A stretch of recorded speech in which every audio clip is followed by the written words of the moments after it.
Assalamualaikum warahmatullahi wabarakatuh. Segala puji bagi Allah Subhanahu wa taala, Tuhan semesta alam yang telah melimpahkan rahmat, taufik dan hidayahnya kepada kita semua. Salawat serta salam semoga senantiasa tercurah kepada junjungan kita Nabi Muhammad SAW beserta keluarga, sahabat dan seluruh umatnya hingga akhir zaman. Pada kesempatan ini, izinkan saya memaparkan materi mengenai korupsi, sebuah perbuatan tercela yang bertentangan dengan ajaran Islam dan menyebabkan kerusakan besar bagi umat dan negara. Korupsi adalah tindakan penyalahgunaan kekuasaan, jabatan, atau kepercayaan untuk mendapatkan keuntungan pribadi atau kelompok secara tidak sah.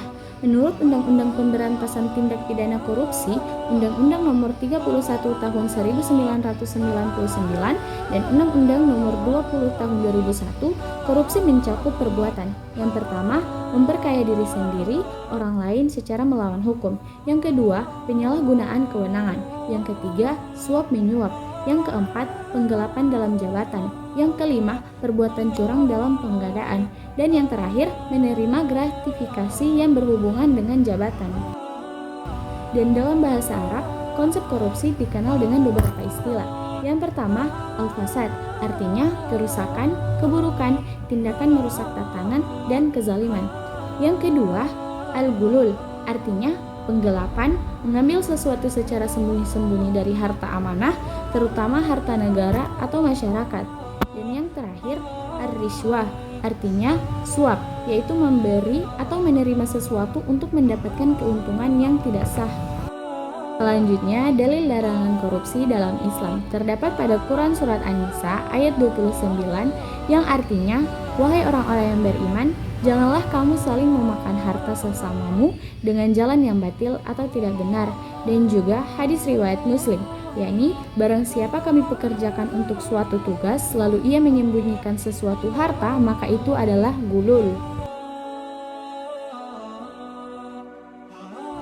Selanjutnya, dampak korupsi. Yang pertama, dampak bagi negara, yakni merusak perekonomian dan menurunkan pertumbuhan ekonomi. Yang kedua, dampak bagi masyarakat, yakni ketidakadilan sosial dan diskriminasi. Yang ketiga, dampak bagi pelaku, yakni sanksi pidana, penjara, denda, dan pencabutan hak politik. Dan yang terakhir, dampak bagi moral bangsa, yakni merusak kejujuran dan integritas. Jika telah mengetahui dampak korupsi, bagaimana cara menjauhi korupsi? Yang pertama, dalam diri sendiri, yakni menanamkan nilai jujur, amanah, dan takut pada pengawasan Tuhan. Yang kedua, dalam lingkungan kerja, yakni mematuhi peraturan dan kode etik profesi. Yang ketiga, dalam masyarakat, mengawasi penggunaan anggaran publik dan mendukung lembaga anti korupsi. Dan yang keempat, dari perspektif spiritual, yakni memperkuat iman dan tawakal dan juga mencari rezeki halal dan berkah. Demikianlah pemaparan yang dapat saya sampaikan mengenai korupsi.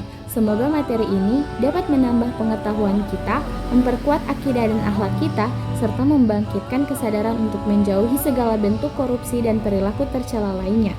Mari kita bersama-sama membangun diri, keluarga, dan masyarakat dengan nilai kejujuran, amanah, dan ketakwaan, sebagaimana yang diajarkan Rasulullah SAW.